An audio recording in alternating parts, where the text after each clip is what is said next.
सबसे पहले तो आपको प्ले स्टोर पे आना है। यहाँ पर आपको एक एप्लीकेशन डाउनलोड करना है, उमंग। इस एप्लीकेशन के जरिए पीएफ का पैसा विड्रॉल करना काफ़ी आसान हो चुका है। हमें इसको इंस्टॉल कर लेना है। एप्लीकेशन को हम फर्स्ट टाइम ओपन करेंगे तो यहाँ पर कुछ परमिशन अलाउ करने के लिए बोले जाएंगे, इनको अलाउ कर देना है। और देन आपको डैशबोर्ड पर लॉगिन करने का एक ऑप्शन दिखेगा, तो यहाँ पर गेट स्टार्टेड के ऑप्शन पे क्लिक करेंगे। आपको यहाँ पर मोबाइल नंबर दर्ज करने के लिए बोला जाएगा, लेकिन जैसे कि हम फर्स्ट टाइम आ रहे हैं तो हम डायरेक्टली अगर लॉगिन करेंगे तो पॉसिबल नहीं होगा। सबसे पहले तो इस पोर्टल पर हमें रजिस्टर करके अपना जो अकाउंट है वो बनाना है, जिसके लिए हम अपना मोबाइल नंबर दर्ज करेंगे, अपना स्टेट यहाँ पर सेलेक्ट करेंगे, I agree term and conditions के ऑप्शन पे क्लिक करेंगे, रजिस्टर के ऑप्शन पे क्लिक करेंगे। आपके फ़ोन पर एक ओटीपी आएगा वेरिफिकेशन के लिए, यहाँ पर दर्ज करना है और वेरीफाई ओटीपी के ऑप्शन पे क्लिक करना है। अब आप सभी के सामने पहली बार आ रहे हैं तो एक सिक्योरिटी पिन सेट करने का ऑप्शन आएगा। बेसिकली इससे क्या होगा कि अगली बार जब भी आप आओगे तो हर बार आपको लॉगिन करने के लिए आपको मोबाइल के जरिए ऑथेंटिकेशन करने की ज़रूरत नहीं होगी। आप अपना जो पिन सेट करोगे अभी वही दोबारा से इंटर करके कभी भी आप अपना जो अकाउंट है वो एक्सेस कर सकते हो। तो हम यहाँ पर अपनी मर्जी का जो पिन है रख लेंगे। कन्फर्म पिन के सेक्शन में रिपीट अपना जो पिन है दर्ज करेंगे और नेक्स्ट की टैब पे क्लिक करेंगे। तो इस तरीके से आप देखोगे कि हमारा जो पिन है वो यहाँ पर सेट हो चुका है। अब यहाँ पर आप देखोगे कि रिसेंटली यूज सर्विस, यहाँ पर पीएफ का जो ऑप्शन है, ईपीएफओ का जो ऑप्शन है वो आ रहा है, लेकिन हो सकता है आपके केस में ना आए। तो इसके लिए मैं बता देता हूँ किस तरीके से इस ऑप्शन को लाना है। इसके लिए आपको सर्विसेज का एक ऑप्शन दिखेगा, इसके सेक्शन में आना है। व्यू ऑल के ऑप्शन पे क्लिक करके यहाँ से आप पीएफ का जो ऑप्शन है वो ला सकते हो। बाकी यहाँ पर सर्च करने का ऑप्शन दिया गया है, हम यहाँ पर पीएफ का जो ऑप्शन है वो सर्च करेंगे। जैसे कि हमने ईपीएफओ सर्च किया है तो हमारे सामने ये जो ऑप्शन है वो आ चुका है, हम यहाँ पर इसे ही सेलेक्ट कर लेंगे। अब आप यहाँ पर देखोगे कि ढेरों सर्विसेज पीएफ से रिलेटेड यहाँ पर दी गई हैं। जैसे कि पासबुक हमें देखना हो, क्लेम को हम यहाँ पर खुद ही से ऑनलाइन रेज कर पाएंगे। इसी के साथ में क्लेम को ट्रैक करना हो, अपना यूएन कार्ड डाउनलोड करना हो, यूएन कार्ड को एक्टिवेट करना हो, तो ये सारे फीचर्स यहाँ पर दिए गए हैं। तो जैसे कि हम इस वीडियो के अंदर देखने वाले हैं कि हमें पीएफ का जो पैसा है वो कैसे विड्रॉल करना है। उससे पहले हमें पीएफ का जो हमारा आइडेंटिटी कार्ड है वो हमें डाउनलोड करना है, जिससे कि हमें पता चल सके कि सारी चीज़ें स्मूथ काम कर रही हैं। इसके लिए डाउनलोड यूएन कार्ड के ऑप्शन पे क्लिक करेंगे। अब यहाँ पर हमें अपना जो यूएन नंबर है वो दर्ज करना है। अब कुछ लोगों के यहाँ पर सवाल आएंगे कि यूएन नंबर अगर हमें पता नहीं है तो कैसे हम दर्ज करेंगे। तो आप चिंता बिल्कुल मत करिए, वीडियो के डिस्क्रिप्शन में हमने एक वीडियो का लिंक दे रखा है, जहाँ पर आप जा करके अपना जो यूएन नंबर है वो फाइंड कर सकते हो। बेसिकली आधार के जरिए ऑथेंटिकेशन करोगे, आपका जो यूएन नंबर है वो मिल जाएगा। तो यहाँ पर हमने दर्ज कर दिया है, सबमिट के ऑप्शन पे क्लिक करेंगे। अब यहाँ पर आप सभी से आपकी जो डेट ऑफ बर्थ है वो मांगी जाएगी। तो यहाँ पर इस कैलेंडर के ऑप्शन पे क्लिक करना है। सबसे पहले तो ईयर और मंथ और डेट को आपको चूज़ कर लेना है और सबमिट के ऑप्शन पे क्लिक करना है। अब जैसे हमने इतना किया है तो आप यहाँ पर देखोगे कि हमारा जो पीएफ का यूएन कार्ड है वो यहाँ पर डाउनलोड हो चुका है। हम इसे अपने पास में सेव करके रख लेंगे। यहाँ पर आपको एक चीज़ बता देता हूँ, जैसे कि पीएफ का जो पैसा है जब आप विड्रॉल करते हो तो उस केस में एक चीज़ आपको ज़रूर ध्यान रखनी है कि आपकी जो केवाईसी है वो पहले से हो रखी हो। अगर आपकी केवाईसी नहीं हो रखी है तो ऐसे में जो पैसा है वो विड्रॉल नहीं कर पाओगे। हालांकि ये भी है कि आप केवाईसी अपनी ऑनलाइन फ्यू मिनट के अंदर कर सकते हो, उसका भी मैंने सेपरेट वीडियो बना रखा है। तो अगर आपको यहाँ पर यस के बजाय नो शो होता है, वाई की जगह यन शो होता है, तो आपको केवाईसी करनी होगी। तो मेरे केस में जैसे कि हमारी जो केवाईसी है वो हो रखी है। अब हमें ये चेक करना है कि हमारे पास में एक्चुअल में पैसा है कितना, क्योंकि जब पैसा पता होगा तभी तो हम विड्रॉल करेंगे ना। तो उसके लिए हम क्या करेंगे, व्यू पासबुक के ऑप्शन पे क्लिक करेंगे। यहाँ पर हम अपना जो यूएन नंबर है दर्ज करेंगे, सबमिट के ऑप्शन पे क्लिक करेंगे तो हमारे सामने कंपनी की जो लिस्ट है वो यहाँ पर आ जाएगी। कौन कौन सी कंपनीज के अंदर हम इससे पहले काम किए हैं, यहाँ पर उनके जो रिकॉर्ड हैं यहाँ पर आ रहे हैं। 2 कंपनीज यहाँ पर शो कर रही हैं जहाँ पर हमने इससे पहले काम किया है। तो यहाँ पर हम जिस भी कंपनी का स्टेटमेंट जानना चाहते हैं सेलेक्ट कर लेंगे और इस तरीके से अब आप देखोगे कि यहाँ पर पीएफ का जो कंट्रीब्यूशन है वो सारी चीज़ें यहाँ पर आपको देखने को मिल रहे हैं। जैसे कि मेरे केस में देखोगे कि एम्प्लॉय शेयर यानी कि मेरा जो शेयर है वो कितना है, यहाँ पर 19,398 रुपये दिख रहा है। एम्प्लॉयर ने कितना पैसा जमा किया है, जो 5,931 रुपये। पेंशन का कंट्रीब्यूशन कितना हुआ है वो है 13,435 रुपये।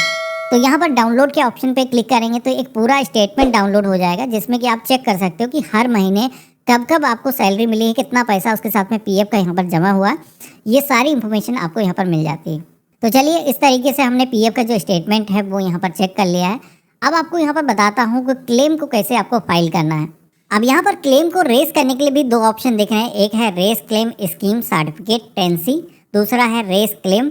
अब इनमें लोगों को अक्सर कन्फ्यूजन हो जाता है कि कौन सा ऑप्शन हमारे लिए है, किसको हमें सेलेक्ट करना चाहिए।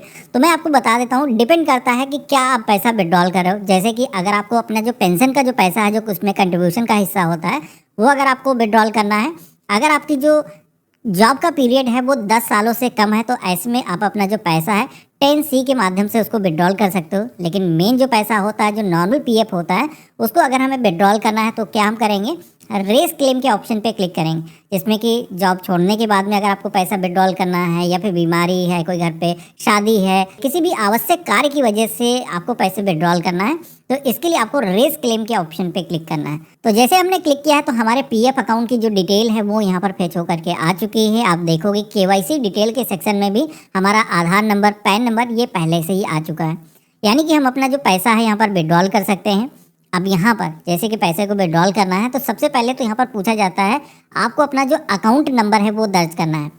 ये अकाउंट नंबर जब हमने अपना जो अकाउंट है केवाईसी जब करी थी, जो खाता हमने दर्ज किया था, वही अकाउंट नंबर सेम दर्ज करना है। तो जैसे कि यहाँ पर अपने बैंक का जो IFSO कोड है वो यहाँ पर दिखाया गया है, बैंक का नाम यहाँ पर दिखाया गया, तो आप जान सकते हो कि किस ब्रांच के अंदर हमारा कौन सा खाता है, तो यहाँ पर उसकी सारी इन्फॉर्मेशन मिल जाती है। वही जो खाता नंबर है आपको दर्ज करना है और इसी खाते के अंदर आपका जो पैसा है वो आएगा। तो इस तरीके से हमने फिल कर दिया है। अब नेक्स्ट की टैब पे क्लिक करेंगे, अगला सेक्शन आएगा जहाँ पर आपको मेंबर ID सेलेक्ट करना है, जिस मेंबर ID से आपको अपने जो पैसे हैं वो विड्रॉल करना है।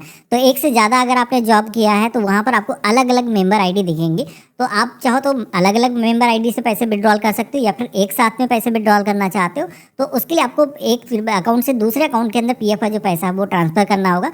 वो एक अलग वीडियो हो जाएगा, कॉम्प्लिकेटेड हो जाएगा, तो इस वजह से मैं सिंपल रखने की कोशिश कर रहा हूँ। तो यहाँ पर हर कंपनी आपको अलग अलग मेंबर ID प्रोवाइड करती है, तो जिस भी मेंबर ID से हमें पैसे विड्रॉल करना है हम उसका सिलेक्शन करेंगे।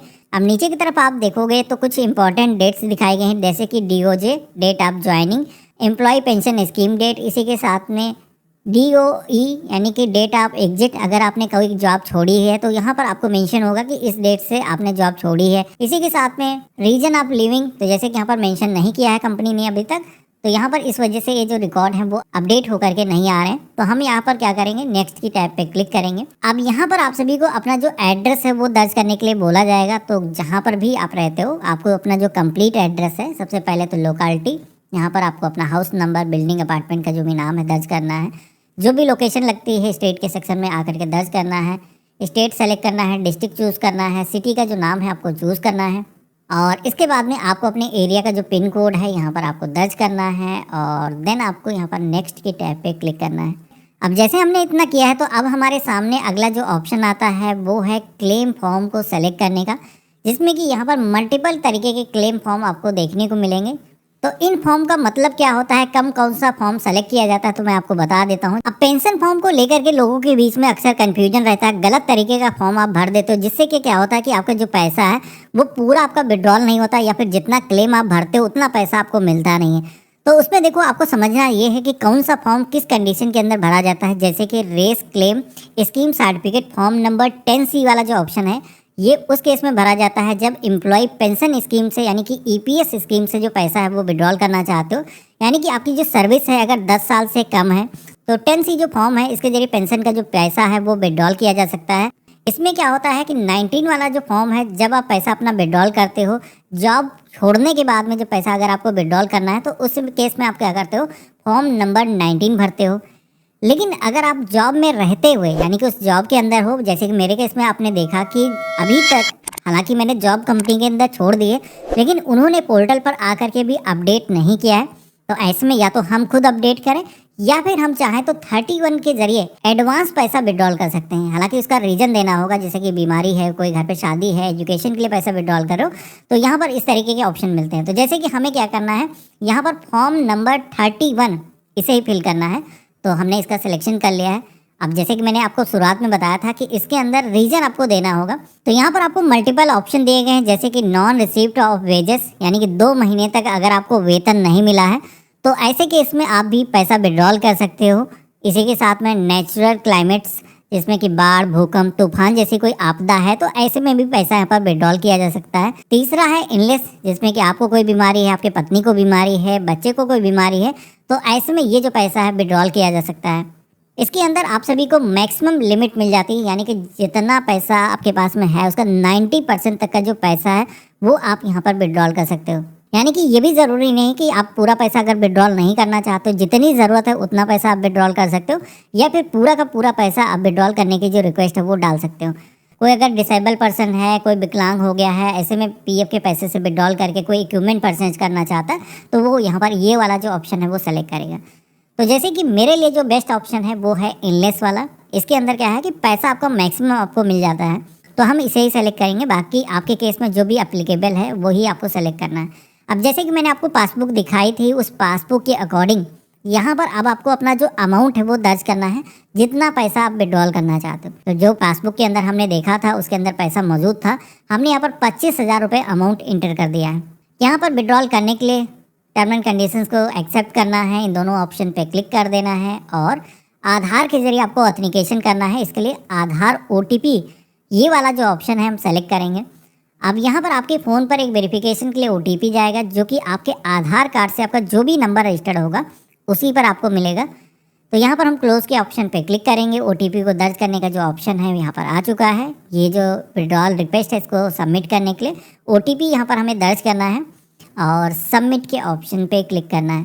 तो इस तरीके से आप देखोगे कि जैसे हमने सबमिट के ऑप्शन पे क्लिक किया है तो हमारा जो क्लेम की रिक्वेस्ट है वो यहाँ पर सक्सेसफुली रजिस्टर्ड हो चुकी है। एक आईडी यहाँ पर जनरेट होकर के आ जाती है, ये आईडी हमें अपने पास में नोट करके रख लेना है। अब पीएफ का जो पैसा है जो हमने विड्रॉल किया है, इसका जो सेटलमेंट है वो 24 से 48 घंटे के अंदर ही हो जाता है। हाँ, अगर कोई वर्किंग डेज नहीं है, जैसे मान लो कोई छुट्टी चल रही, हॉलीडेज है, उस बीच में ज़्यादा भी समय लग सकता है। लेकिन मेरे केस में जैसा मेरा एक्सपीरियंस रहा है तो मेरा 24 घंटे के अंदर जो पैसा है वो आ गया था। मैं आपको दिखाता हूँ। जैसे कि स्टेटस को आपको ट्रैक करना है तो यहाँ पर आपको ऑप्शन मिलता है ट्रैक क्लेम का, कि कब पैसा हमें मिला। तो यहाँ पर आप देखोगे जैसे हमने क्लिक किया है तो क्लेम का वर्तमान जो भी स्टेटस होगा, जैसे कि जस्ट हमने सबमिट किया है, जैसे पैसा हमारे खाते के अंदर सेंड हो जाएगा तो यहाँ पर उसका जो स्टेटस है वो अपडेट हो जाएगा। तो अगर आपको दोस्तों यह वीडियो पसंद आया तो लाइक और शेयर करना, साथ ही साथ हमारे इस चैनल को सब्सक्राइब कर लेना। थैंक यू दोस्तों, bye bye and take care.